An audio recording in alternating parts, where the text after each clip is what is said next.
తర్వాత ఒక సంవత్సరంలో 24 సినిమాలు చేశాను. అవును. దాన్ని ఆఫ్టర్ రిలీజ్ ఆఫ్ బట్టి జిగర్తండ. జిగర్తండ తర్వాత. సో మీరు ఇప్పుడు మీ స్క్రిప్ట్స్ చూస్తుంటే మీరు స్క్రిప్ట్ విషయంలో ఎంత చూజీగా ఉన్నారనేది అర్థమైపోతుంది.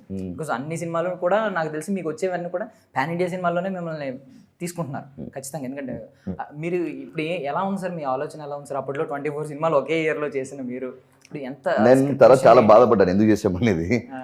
కొన్ని రన్ చేయొచ్చు జీవితంలో, పట్టుపట్టుని వెళ్ళొచ్చు కానీ బట్ యూనో నాకే ఒక చోట ఆలోచన చూసినప్పుడు ఎందుకు చేసామని అనిపించింది నాకు. బికాస్ దెన్ డిసైడ్ అయ్యాను, ఓకే ఫస్ట్ మన దగ్గర ఉన్న వీక్నెస్ ఏంది, ఎవరు వచ్చి అడిగిందో నో అని చెప్పట్లేదు. So I learn how to say no after పేట స్టాప్ ఎవ్రీథింగ్.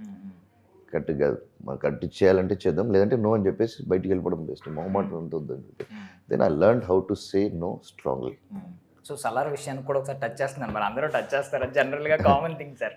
సో ఇప్పుడు ఎండింగ్ వచ్చేసరికి అంతకుముందు ఎన్ని క్యారెక్టర్లు హైలైట్ అయినా ఎండింగ్ వచ్చేసరికి మాత్రం 4 క్యారెక్టర్లు ఇంచుమించు హైలైట్ అయినాయి. ఏమేంటంటే ప్రభాస్ గారు, పృథ్వీరాజ్ గారు, శ్రీయారెడ్డి గారు, మీరు. ఎందుకంటే మీరు శౌర్యాంగతగా నాయకుడు ఆ టైంలో.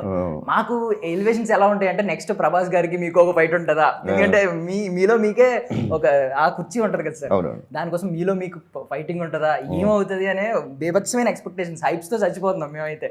ఏమన్నా చెప్పగలరా, ఏమన్నా చెప్పొచ్చు? ఇలాగని నేను, మీరు అడగాల్సింది క్వశ్చన్ నన్ను కాదు, ప్రశాంత్ నీల్ గారిని ఆయన అడగండి.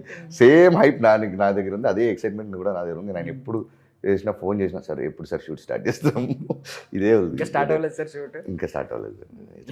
So soon it gonna start.